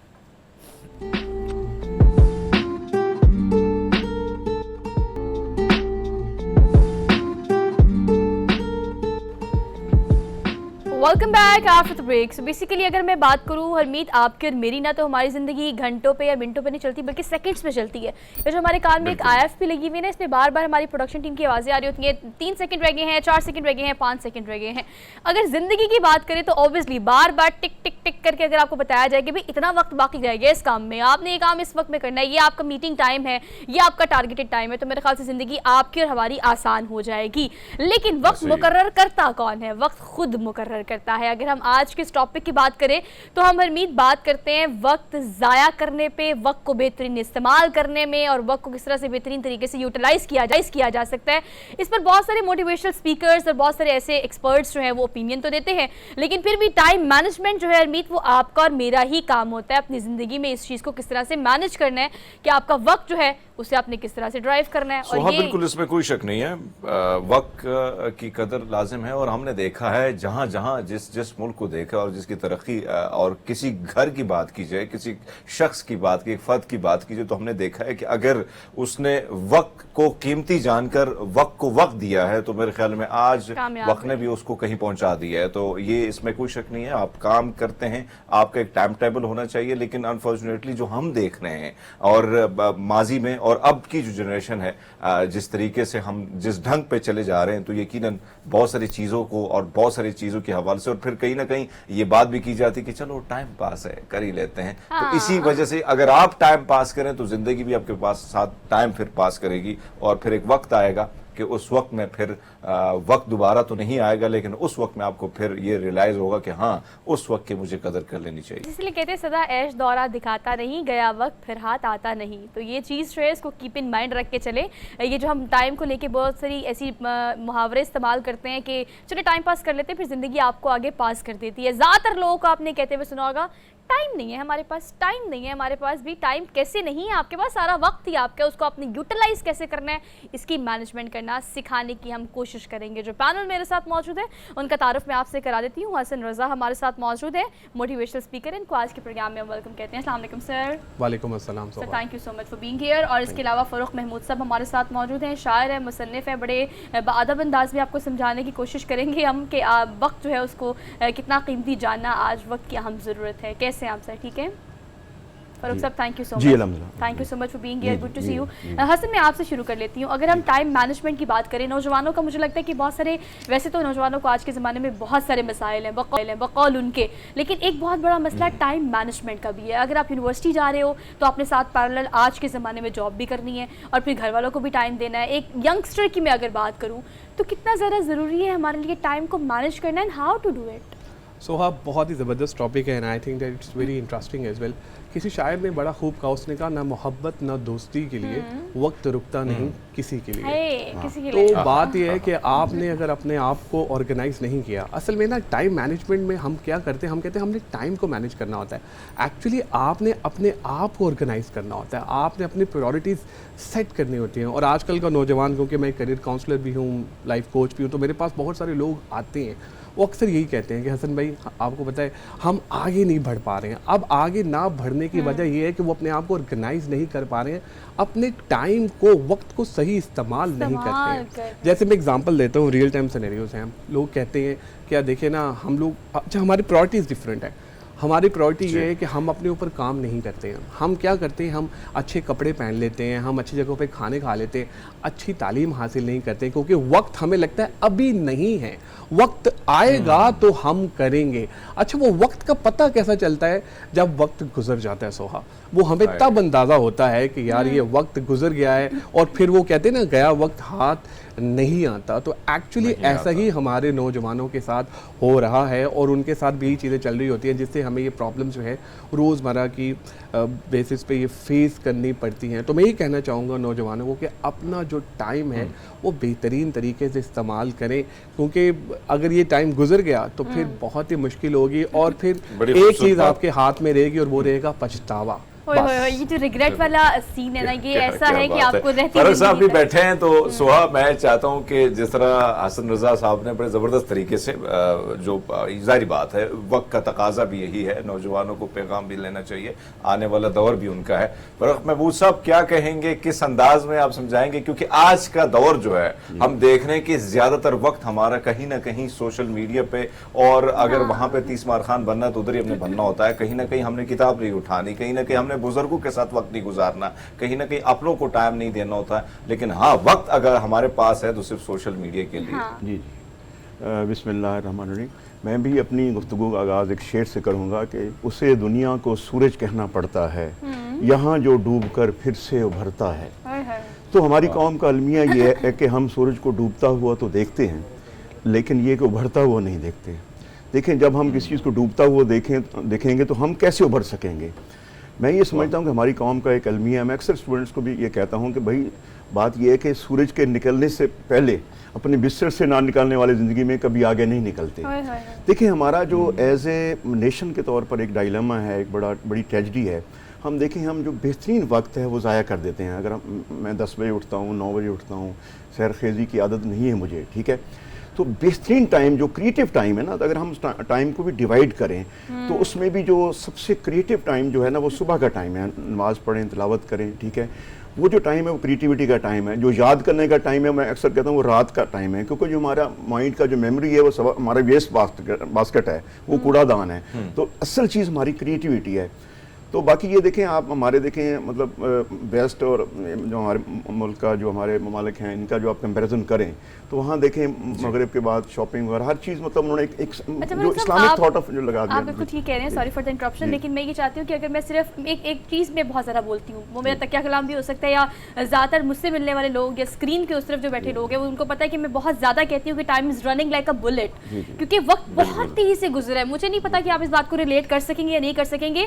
बचपन में 3 महीने की समर वेकेशन एक लंबा अरसा लगती थी, लगता था पूरा आधा साल है, कितना कुछ करेंगे, कहाँ कहाँ जाएंगे। लेकिन आज लो जी, ये मंडे आता है और आज फ्राइडे का शो कर रहे हैं हम, आखिरी शो है पूरे वीक का, तो पता नहीं लग रहा कि टाइम क्यों इतनी तेज से भाग रहा है। 2000 के बाद तो खासतौर पे वक्त का पता ही नहीं चल रहा। ये किस चीज़ की इंडिकेशन है जो कि हम इंडिकेट कर नहीं पा रहे अपने आप को। लेकिन लोगों से हमने पूछा, रिव्यू लिया हमसे कि अगर आपको टाइम मशीन ना मिले और 10 साल आपको पीछे रिवर्स कर दिया जाए, तो 10 साल पहले आप ऐसी कौन सी चीज़ें जो अपने वक्त में चेंज करना चाहते हैं। लोगों ने बड़े ज़बरदस्त इसके आंसर्स दिए। ये रिव्यू ज़रा आप भी देखें, उसके बाद हम प्रोग्राम को कंटिन्यू करते हैं। Just have a look. मैं पाकिस्तान आर्मी में जाना चाहता था और वो मेरे से मिस हो गई थी अपॉर्चुनिटी ना, तो मैं यही कहूँगा कि 10 साल अगर पीछे चले जाते हैं तो इसकी कोशिश करूँगा कि आगे जाके मुझे पता होगा कि मैंने आर्मी में जाना है, तो मैं उसके लिए तैयार रखूँगा अपने आप को। बचपन से यही ख्वाहिश थी कि मैं पायलट बनूँ, तो मेरे हाथ में अगर आज टाइम हो तो मैं यही कि मैं पायलट ही बनूँ, मेरी यही ख्वाहिश थी। अगर मेरे पास टाइम मशीन होती और मैं लाइफ को 5 से 10 साल पीछे लेके जाना चाहता, तो मैंने आज से 5 साल पहले आर्मी ऑफिसर बनने की बहुत ज़्यादा कोशिश की थी और बहुत ज़्यादा एक लगन मैंने माइंड में रखी हुई थी कि I have to be the army officer. तो मैं 5 साल पीछे जाके वो लगन ख़त्म कर देता, कि बस वो सोच में ख़त्म कर देता कि मुझे वो नहीं करना। क्या करता, शायद सॉफ्टवेयर इंजीनियर बन जाता। कोशिश तो यही होगी को कोई नौकरी वगैरह हो जाए, 10 साल पीछे चले जाएं तो। अगर मुझे 10 साल पहले पीछे जाने का मौका मिले तो मैं अपनी वो मिस्टेक्स जो मैंने पहले की थी उनको अवॉइड करूँगी। अगर मैं 5-10 साल पीछे जाती तो मुझे बचपन में स्पोर्ट्स वगैरह का बहुत शौक था, तो मैं उसी को कंटिन्यू करती मज़ीद, तो आज मैं कोई एक बहुत बड़ी प्लेयर शायद होती। मैं भी मैं सबसे पहले अपने ग्रैंड पेरेंट्स से मिलूँगी, क्योंकि मैंने उनके साथ उतना वक्त नहीं गुजारा जितना होना चाहिए था। एंड बस मैं तो वो सिस्टम ही चेंज कर दूंगा ना पूरा, ताकि सिस्टम ही ना हो। यार मैं ही कायदे आज़म बन जाऊंगा, मैं पिछले बरस चले आऊँगा मैं। बस यही करता, हम तो रश्का चलाता, पीछे भी होता जब भी, अभी आगे जाएगा जब भी रक्षा चलाएगा, बस पीछे आगे अपने बचपन, जैसे अभी जो मिस करते हैं अपने बचपन को वो वैसे याद करेंगे। पहले ट्यूशन और स्कूल और मदरसे से भागते थे, अब जाने की याद आती है कि जाएँ वहाँ पे। टेंशन नहीं लूँगा, अब टेंशन। ये आखिरी बात ना सबसे $100 बात थी, टेंशन नहीं लूँगा, क्योंकि आपने कहा अगर आप ये सारे सिनेरियो में देखें तो क्या ज़बरदस्त रिव्यू आवाम ने किए, लेकिन सारे रिव्यू इस चीज़ के इर्द गिर्द घूम रहे थे कि हज़ार ख्वाहिशें ऐसी कि हर ख्वाहिश पे दम निकले, लेकिन ये जो दम निकलता है ना, ये निकलता है इस काश पे कि काश ऐसा हो जाता, काश हम ऐसा कर लेते। अच्छा, अगर हसन मैं इस पे बात करूँ, ये काश सबकी ज़िंदगी में होता है, किसी ना किसी तौर पे, किसी ना किसी तरीके पे, किसी ना किसी वक्त पे। इस काश को हम क्या वक्त को सही तरीके से यूटिलाइज़ करके मिटा सकते हैं अपनी ज़िंदगी से, या इसको कम कर सकते हैं? देखिए जी, पहले तो ये है कि हम ये जो काश जो है ना, वो आता ही क्यों है। कुछ ऐसी हसरतें, ऐसी ख्वाहिशें जो हमारी पूरी नहीं हुई होती, वक्त मोहलत नहीं देता। वक्त मोहलत नहीं देता। दूसरा है कि हम कोशिश भी नहीं करते हैं। हाँ। हम कोशिश कब करते हैं? जब वक्त गुजर जाता है। जिस तरह अभी सर ने भी बताया, और ये बिल्कुल सही उन्होंने कहा कि सूरज निकलता है तो हमें चीज़ों का अंदाज़ा आता है। मैं आपसे एक बात और रिलेट करना चाहूँगा, क्योंकि वक्त के ऊपर बात हो रही है। हम अक्सर औकात ये कहते हैं, यार ये 5 मिनट मैं बस पहुँच रहा हूँ, 5 मिनट में ना मैं लेट हो गया हूँ और बस मैं पहुंच रहा हूँ। अच्छा ये ना एक हमारा ना एक वो बन जाता है कि यार देखो ये टाइम पर आ गया, ओ ये तो बहुत ही वेला है भाई, बहुत ही फारिग है, तो ये तो टाइम पे पहुंच गया। अच्छा, होता है कि 5 मिनट लेट आने का, 10 मिनट लेट आने का, वो कहते हैं यार ये तो कहीं बिजी पर्सन है, तो इस तरह से। हालांकि यकीन माने, I am working with international clients as well, गोरों के साथ मैं काम कर रहा हूँ, डायरेक्टली कोचिंग करता हूँ मैं, तो मैं देखता हूँ कि वक्त के वो बहुत पाबंद है, तो दे आर मतलब वेरी पंक्चुअल। फिर उनकी कमिटमेंट जो है ना वो बहुत ज़्यादा है, तो हमें कुछ चीज़ें जो है वो उनसे सीखनी चाहिए, देखना चाहिए कि यार हम किस तरह अपने आप को और इम्प्रूव कर सकते हैं और बेहतर कर सकते हैं। क्योंकि एक डायलेमा सिर्फ हमारे पास यही है कि हम सिर्फ डिलेज़ ये टैक्टिक्स यूज़ करते हैं, जिसकी वजह से हम टाइम को बहुत ज़्यादा ज़ाया करते हैं, हम उसको यूटिलाइज़ सही तरह से नहीं कर पाते। और हसन एक और चीज़, इसकी रियलाइजेशन हमें ना बहुत देर से होती है फ़ारूक साहब, ये सबसे बड़ा अलमी है। ये काश की जड़ी यही है कि हमें रियलाइजेशन बहुत देर से होती है। हमारे पास ना अब लॉजिकल रीजनिंग बड़ी है हर चीज़ को लेके। अक्सर औक़ात तो लोगों को जब लेट आता हुआ देखते हैं, किसी किसी काम में ताख़ीर करते हुए देखते हैं तो उनके पास ऐसी चीज़ें होती हैं ना कहने के लिए, जैसे इकबाल हमेशा देर से आता है, या आपको अक्सर औक़ात लोग मशवरा देते हुए आप सुनेंगे लोगों को कि ज़रा लेट जाना, लेट जाओगे ना तो तुम्हारी क्लास होगी, स्वैग होगा, और ज़रा लेट पहुँचोगे तो लोग तुम लोगों की नज़र का मरकज़ होगे। ये हमने क्यों लेट होने को अपनी आदत बना ली है? देखें, बात ये कि हम एक बात बड़ी मिस कर रहे हैं, वो ये कि टाइम से पहले जो इम्पोर्टेंट है जो चीज़ वो है गोल सेटिंग। देखें, जब तक आपकी ज़िंदगी में अपनी गोल सेट अप नहीं करेंगे तो टाइम तो एक समझिए एक रिसोर्स है, बहुत बड़ा रिसोर्स है, ह्यूमन रिसोर्स है, लेकिन उसको यूटिलाइज़ करने के लिए सबसे बड़ी चीज़ आपके पास गोल है। जब तक आप ज़िंदगी में गोल सेट नहीं करेंगे, जब आपकी हर बंदे की ज़िंदगी में एक प्राइम गोल होगा, ठीक है, जब वो प्राइम गोल सेट करेगा उसके बाद फिर छोटे छोटे उसके समझेंगे एक प्राइमरी गोल है, फिर सेकेंडरी गोल है, फिर टर्शियरी गोल्स हैं, फिर उसी गोल्स के हिसाब से वो एजेंडा सेट करेगा, फिर वो चीज़ों को जब देखेगा तो उसकी ज़िंदगी में टाइम की अहमियत बहुत बढ़ जाएगी। अब आप जैसे कह रही थी कि टाइम बहुत तेज़ी से गुजर रहा है, तो इसका शुरू में हमने एक डेफिनेशन पढ़ी थी कि time is the distance between two events. तो आपकी ज़िंदगी में जितने ज़्यादा इवेंट्स आएंगे उतना ज़्यादा आपको टाइम की शॉर्टेज महसूस होगी, ठीक है ना। तो बाज़ दफ़ा ये जैसे बीइंग टीचर तो हमें छुट्टियाँ होती हैं, तो बाज़ हमें पता ही नहीं होता कि आज हफ्ता या इतवार है, क्योंकि ज़ाहिर है कि वो एक टाइम क्लॉक का जो चेंज हो जाता है ना। तो मसला ये है कि टाइम से ज़्यादा इंपॉर्टेंट चीज़ गोल सेटिंग है, और वो ना सिर्फ हर लेवल पे है, वो मैक्रो लेवल पे भी है, माइक्रो लेवल पे भी है। अब हम मैक्रो लेवल पर देखें, मज़हब को देखें, तो उसमें भी ख़ास हमें टाइम दिया गया है। अल्लाह पाक ने फरमाया कि ये टाइम तुम्हारे पास है, लिमिटेड स्पैन है, और उसके बाद फिर एक जो है यौम दीन होना है, उसमें तराजू लगना है और तुम्हारा अकाउंटेबिलिटी होनी है। तो इसी तरह टाइम मैं अक्सर ये कहता हूँ, टाइम हम टाइम ज़ाया नहीं करते, बेसिकली टाइम हमें ज़ाया करता है। ये बहुत बड़ी बात है कि वक्त हमें ज़ाया कर देता है और हमें अंदाज़ा नहीं होता। मैं आपकी जानिब आऊँगी हसन जी। हरमीत, आप कुछ पूछना चाह रहे हैं?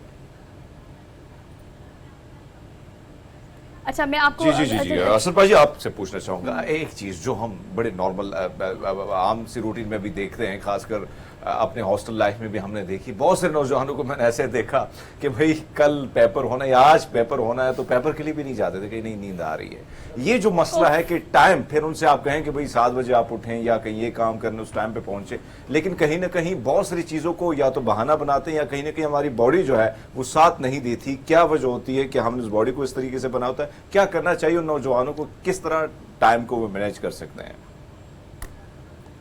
क्वेश्चन मुझसे? हाँ जी, आपसे ठीक है, टर्न यू आ रही है, टर्न टेकिंग हो रही है, ठीक है।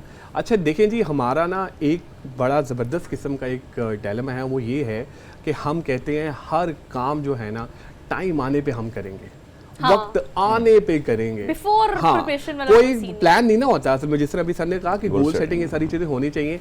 अच्छा, जब छोटा था, यानी हम लोग भी फैमिली में देखते हैं तो हम कहते थे यार पेपर्स की तैयारी है ना, जब टाइम आएगा ना तब देखेंगे। और आप यकीन माने कि एक दिन पहले हम जो है ना वो बैठ के तैयारी करते थे, और हमारी इतने हमारी जो मैं यूथ के साथ काम करता हूँ इतने टैलेंटेड हैं कि एक दिन पहले तैयारी करके बहुत अच्छे नंबर से लेते हैं। और अगर हम महीना पहले करें तो महीना पहले करें, और अगर हम पूरा साल करें तो मैं समझता हूँ कि हम बहुत अच्छे तरीके से परफॉर्म कर सकते हैं। अच्छा हसन, लास्टली इस चीज़ को ऐड कर लें, मसरूफियत बहुत ज़्यादा होगी हमारे नौजवानों की। आप देखिए कि स्क्रॉल डाउन करने में सोशल मीडिया को हम 3-4 घंटे तो कहीं भी नहीं गए ना, टिकटॉक तो कहीं भी नहीं लेके जाता हमारे 3-4 घंटे। आप क्या समझते हैं जो हमने अपने आप को वेला मसरूफ़ कर लिया है, इस पर आप क्या समझते हैं कि अपने टाइम को बेहतरीन तरीके से यूटिलाइज़ करना कितना ज़रूरी है?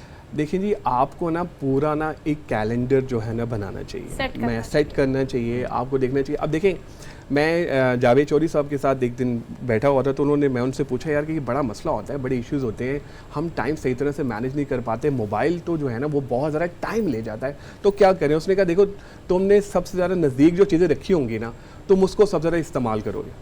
अब आप देखें कि हम फेसबुक, इवन लिंक्डइन, या सोशल मीडिया जितने भी प्लेटफॉर्म है, सबसे ज़्यादा ऐप हम टाइम आप स्पेंड करते हैं। आपका मोबाइल जो है ना वो आपको स्क्रीन टाइम बताता है कि जी आपने कितना उसका इस्तेमाल किया है। अच्छा, लेकिन वो आपको अनफॉर्चुनेटली ये नहीं बताता कि कितना इफेक्टिवली तुमने उसका इस्तेमाल किया है। तो आपको ये भी उसको बताना चाहिए कि यार देखो, तुमने इतने मिनट्स यहाँ लगाए, इतने घंटे यहाँ लगाए, सारी चीज़ें। अच्छा, हम क्या करते हैं, नॉन प्रोडक्टिव चीज़ों के अंदर हम अपना टाइम लगा रहे होते हैं, प्रोडक्टिव चीज़ों के अंदर हम अपना टाइम स्पेंड नहीं करते। अल्टीमेटली फिर उसका इम्पैक्ट हमारे आने वाले मतलब कुछ सालों में नज़र आएगा, हमें यहाँ नज़र आता है जब हाँ, और 40 साल के जब देखें ना, अभी जो जितने भी लोग हमारे जॉबलेस हैं या फिर वो मिड करियर क्राइसिस में आते हैं, तो यही देखते हैं यार कि 40 साल के बाद, 50 साल के बाद हमारे पास काम नहीं है। क्यों? क्योंकि उन्होंने उस टाइम पे, जिस टाइम पे उन्होंने काम करना था अपने ऊपर, वक्त का सही इस्तेमाल करना था, वो नहीं कर पाए। दरअसल ये उसी का शाखसाना होता है हाँ, ना, और मतलब फिर अगर आप 40 देखें उसके ही साइड इफेक्ट और आफ्टर इफेक्ट होते हैं। जी हरमीत, मैं तो चाहता हूँ कि अगर टाइम कम है तो फर्रुख साहब से भाई कोई पूछ ले फर्रुख साहब से। पाजी शायरी में होना चाहिए, अच्छे से पैगाम होना वक्त की कदर हमें जरा शायराना अंदाज में करा दे। नहीं, अब ये कोई शायरी के हवाले से तो वैसे अगर कहते हैं तो मैं 2-4 शेर सुना देता हूँ। वैसे तो है कि तेरे जाने का इतना गम हुआ है, बयाबां अश्के खून से नम हुआ है, वाह दिलों की धड़कनें बरहम हैं हमसे, कोई हमसे ज़रा बरहम हुआ है, मोहब्बत हद से बढ़ती जा रही है, बस आना जाना थोड़ा कम हुआ है, बस आना जाना थोड़ा कम हुआ है, किया है साफ जब से दिल का शीशा, निगाहों का अजब आलम हुआ है, अजब है गर्दिशे अयाम फर्रुख, जो शोला था वही शबनम हुआ है, जो शोला था वही शबनम। ये आपकी शायरी सुन के किसी को अपना वक्त याद आ गया होगा। ये वक्त की बात है, दरअसल ज्यादातर सबने नहीं, ज्यादातर ने सिर्फ फायदा उठाना चाहिए वो वक्त ही याद किया होगा। लेकिन चले वक्त जो है वो याद रखने वाली चीज़ भी, और कोशिश करें कि मुझे अगर वक्त की क्लासिफिकेशन की मैं बात करूं तो हम 3 चीज़ों पे क्लासिफिकेशन करते हैं, माजी की बात करते हैं, मुस्तकबिल की बात करते हैं और आज की बात करते हैं। लेकिन ज़्यादातर अगर आप अपना आज बेहतर करेंगे, आज वक्त की कदर करेंगे तो कल ऑटोमेटिकली बेहतर हो जाएगा। तो इस चीज़ की क्लासिफिकेशन ऐसे करने की कोशिश करें। Thank you so much both of you. हमने क्विक सी ब्रेक के साथ, एक ब्रेक के बाद हमारे साथ रहिएगा।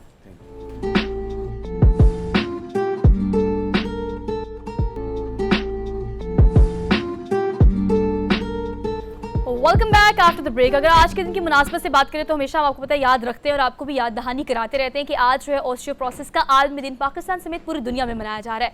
और अगर हम पाकिस्तान में इस रेशो की बात करें तो 50% खवातीन ऐसी हैं जो अपनी उम्र के किसी ना किसी हिस्से में ऑस्टियोप्रोसिस का शिकार जरूर होती हैं। खवातीन की स्पेसिफिकली मैं बात सिर्फ इसलिए कर रही हूँ क्योंकि अगर हम 40s के बाद की बात करें या यूँ कहें कि एक बच्चे की पैदाइश के फ़ौरन बाद ही हड्डियों के मसाइल खवातीन को शुरू हो जाते हैं। वो जोड़ों के मसाइल हों या ये हड्डियों का बुरबुराना जिसे कहते हैं ऑस्टियोप्रोसिस, ये एक अमल हो, या अगर हम देखते हैं ज़्यादा उम्र की वजह से खवातीन और मर्द हज़रात दोनों में ये रेशो अब ग्रेजुअली बढ़ती हुई दिखाई दे रही है। इस पर बात करेंगे कि कैल्शियम और आयरन डेफिशिएंसी को किस कैटर कर सकते हैं नेचुरल चीज़ों से, और अगर नहीं हो रही नेचुरल से तो किस तरह से आप वाइटामिन और दीगर सप्लीमेंट्स जो हैं वो लेके इस चीज़ को ओवरकम कर सकते हैं। जो मेरे साथ पैनल मौजूद है उनका तारुफ मैं आपसे करा देती हूँ। डॉक्टर अकमल मेरे साथ मौजूद है, रजिस्ट्रार है ऑर्थोपेडिक सर्जरी, और आपको आज के प्रोग्राम में खुशामदीद कहते हैं। अस्सलाम वालेकुम सर। थैंक यू डॉक्टर साहब, thank you so much for being here. Doctor Aamir Suhail भी मेरे साथ मौजूद है हमारे पैनल में, असिस्टेंट प्रोफेसर ऑर्थोपेडिक, इनको आज के प्रोग्राम में वेलकम कहते हैं। अस्सलाम वालेकुम sir. Thank you. How are you sir? All good, आप कैसी हैं? अल्हम्दुलिल्लाह sir, thank you so much for being here. Sir आपसे आगाज़ कर लेती हूँ खवातीन से, चूँकि मैंने इस बात का आगाज़ किया है, तो किस तरह से आयरन और कैल्शियम डिफिशिएंसी को कंट्रोल किया जा सकता है अर्ली एज में, ताकि 40s के बाद ये जो ऑस्टियोप्रोसिस की रेशो बढ़ रही है इसे कंट्रोल किया जा सके? जैसा कि आज दुनिया में वर्ल्ड ऑस्टियोप्रोसिस डे सेलिब्रेट किया जा रहा है, जिसे आम ज़बान में हम कहते हैं हड्डियों का बुरबुरापन, तो इसमें हमने देखा है कि सिर्फ ख़वातीन ही, मर्दों में भी ये ऑस्टियोप्रोसिस का एलिमेंट होता है, लेकिन ऑफ कोर्स कुछ एज के साथ होता है। तो अगर हम देखें तो ख़वातीन में, जैसा कि आप बात कर रही थी, कि बहुत ज़्यादा होता है, अर्ली एज में होता है। तो ख़वातीन में एक तो सबसे मोस्ट इंपॉर्टेंट है वो मेनोपॉज है, जो माहवारी का रुक जाना, किससे नेचुरल प्रोसेस, उस वजह से इनमें हार्मोन का चेंजेस आती हैं।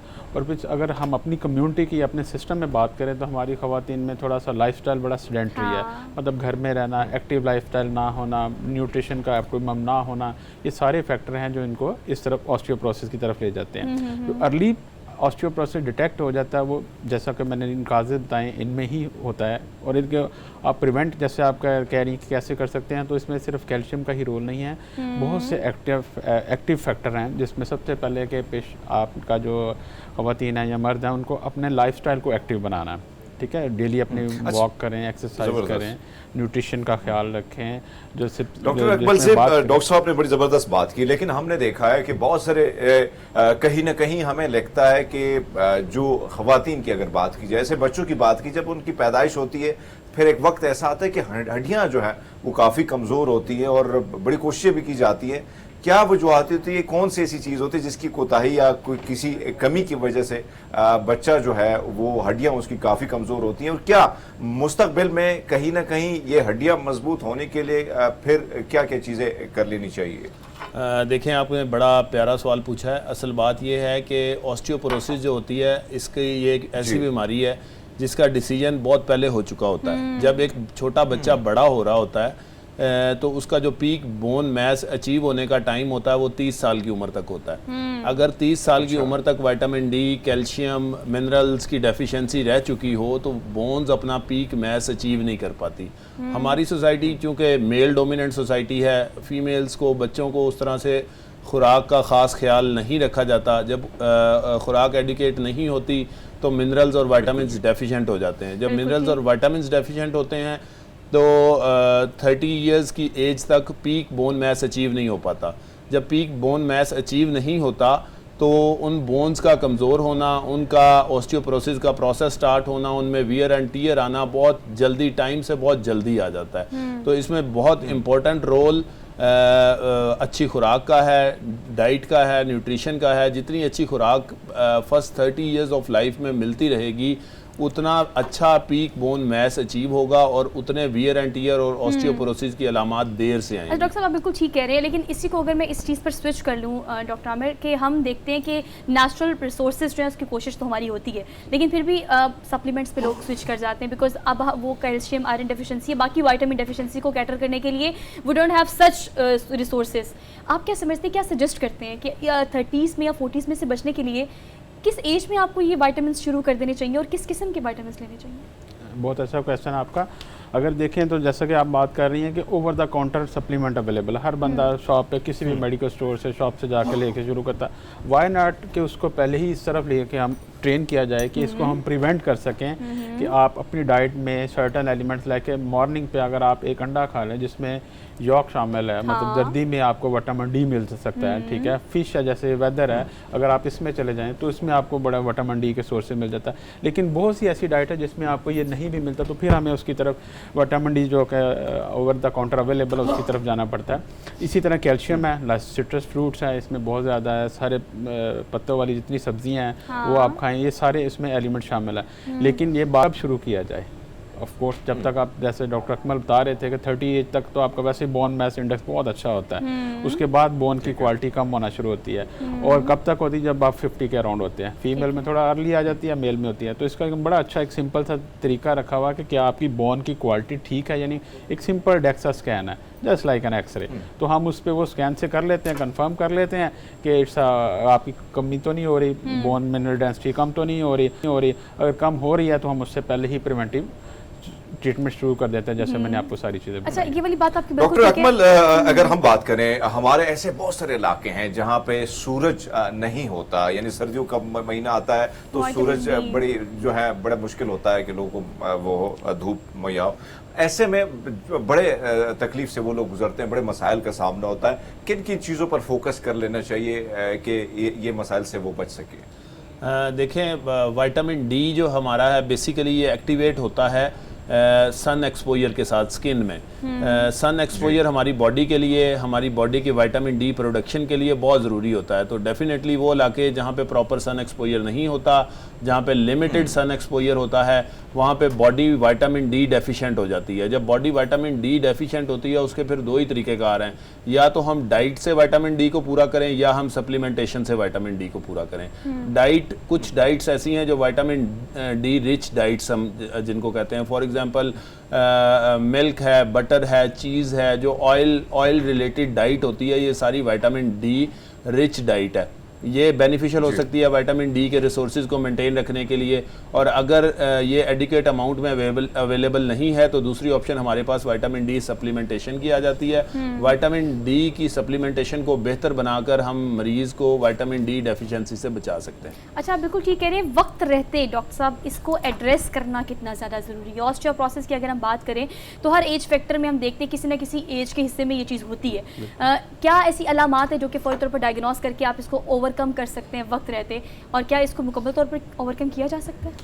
जी बिल्कुल। इसको जब ये प्रेजेंट कब करता है, अक्सर अगर आप देखें मेल फीमेल मिडल एज या above the middle age complain करते हैं कि मेरे जिस्म में दर्द है, बॉडी में दर्द है, बोन पेन्स हैं, नकाहत फील होती है, कमज़ोरी फील होती है, और उसके अलावा उसको कोई सिम्टम, कोई बीमारी नज़र नहीं भी आ रही होती, कोई बुखार नहीं है, कुछ नहीं, लेकिन ही फील फटीक, थकावट, नकाहत, कमज़ोरी। तो इन अलामात में आप उसको सिंपली चेक कर सकते हैं एक सिंपल डेक्सा स्कैन से, ठीक है। इसको डायग्नोज करना ही क्यों ज़रूरत है? क्यों ज़रूरी है। इस जस्ट लाइक ब्लड प्रेशर, क्या इंसान को पता भी नहीं है, कुछ बाहर नहीं है लेकिन अंदर ब्लड प्रेशर चल रहा होता है, इसी तरह ऑस्टियोपोरोसिस चल रहा होता है। इसको ट्रीट करना इसलिए ज़रूरी होता है कि आपने देखा जैसे ही आप ओल्ड एज होते हैं तो पेशेंट की हमारी की हाइट कम हो जाती है, काइफोसिस होता है, आगे झुक जाते हैं, तो ये सारी शो कर रही हैं तो आपकी जो बोन का स्ट्रक्चर है, जो बोन की क्वालिटी है, भुरवापन, उसको कमज़ोर करी और टूट रहे हैं। और इसकी एंड स्टेज होती है कि फ्रैक्चर के साथ, हड्डी के टूटने के साथ पेशेंट हमारे पास प्रेजेंट करता है, ठीक है, मतलब कूल्हे की हड्डी में टूटने का काफ़ी चांस है, कमर के मोरों का इसमें कंप्रेशन हो जाने का, टूट जाने का चांस होता है, इसी तरह रिस्ट का, कलाई का, ये वो सारी जगह हैं जहाँ सबसे ज़्यादा पेशेंट अगर फ्रैक्चर के साथ प्रेजेंट करता है तो हम इसको कहते हैं ये ऑस्टियोपोरोटिक फ्रैक्चर है। रीढ़ की हड्डी में L5 के मसाइल अब आके मर्द हजरात में बहुत ज़्यादा हो गए, इसको भी लास्टली एड्रेस कीजिएगा कि ये इस चीज़ की ही एक सब ब्रांच है, ये इसको किसी और तरीके से नहीं, अगर स्पाइन की अगर मोरों के देखें तो बहुत से मसाइल है, अगर हम कैटेगोरिकली आ चुके ऑस्टियोपोरोसिस पे बात कर रहे हैं तो ऑस्टियोपोरोसिस में जब भी बोन की डेंसिटी या उसकी क्वालिटी कम होती है तो उसके मोरे का साइज़ छोटा हो जाता है, कंप्रेशन हो जाता है। आप देखते हैं कि पहले हाइट बहुत ज़्यादा होती थी, व्हेन यू आर ओल्ड तो आपकी हाइट कम हो जाती है, कुब निकल गया या झुकाव हो गया, तो ये सारे अलामात शो करते हैं कि इसमें ऑस्टियोपोरोटिक कोई फ्रैक्चर आ गया, कोई कंप्रेशन आ गई है, उसने इसको कम कर दिया है। तो ये सारे मामला। डॉक्टर साहब thank you so much for being here. Doctor साहब आपका बेहद शुक्रिया, काफ़ी प्रोडक्टिव हमारी डिस्कशन। इस डिस्कशन का सिर्फ ये था कि वक्त रहते डायग्नोस करके इलाज मुआवजे की तरफ जाना बहुत ज़्यादा ज़रूरी है और ये वक्त की हम ज़रूरत भी है। अपना ख्याल रखें क्योंकि ये जान है तो जहान है और उसके लिए आपको अपना लाइफस्टाइल बेहतर करना बहुत ज़्यादा ज़रूरी है। सुबह उठें, हमारा शो देखें, अच्छे से दिन का आगाज़ करें and happy weekend from my side. आपसे लेनी है इजाज़त, इंशाल्लाह मुलाकात करेंगे मंडे को। अपना बहुत सारा ख्याल रखिएगा। अल्लाह हाफ़िज़।